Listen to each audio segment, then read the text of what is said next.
ভারত এবং অস্ট্রেলিয়ার মধ্যকার দুটো ম্যাচে যেখানে ভারত অস্ট্রেলিয়াকে পরাজিত করেছে, একটা ম্যাচে ভারত রান চেস করে জিতেছিল এবং অন্য আরেকটা ম্যাচটাতে কিন্তু ভারত রানটা ডিফেন্ড করেছে।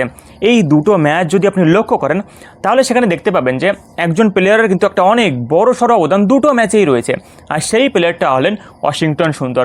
যদিও এখানে আমি বলে রাখি যে অস্ট্রেলিয়ার বিরুদ্ধে এই ম্যাচগুলোতে ওয়াশিংটন সুন্দরের কিন্তু খেলার কোনো সুযোগই ছিল না, যদি না এখানে কুলদীপ যাদবকে সিরিজের মাঝখানেই ভারতে ফিরে আসতে হতো।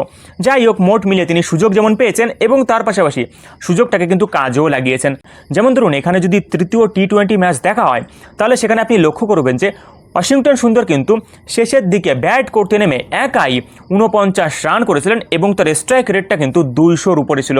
অর্থাৎ মোট মিলিয়ে যখন ভারতের প্রথম অর্ডারের ব্যাটসম্যানগুলো একে একে কোলাপস করে গিয়েছিল, তখন কিন্তু পরবর্তীতে ওয়াশিংটন সুন্দর এসেই ম্যাচটা হাতে রেখেছিলেন এবং তার ব্যাটিংয়ের মাধ্যমেই কিন্তু ভারত ম্যাচটা জিতেছিল।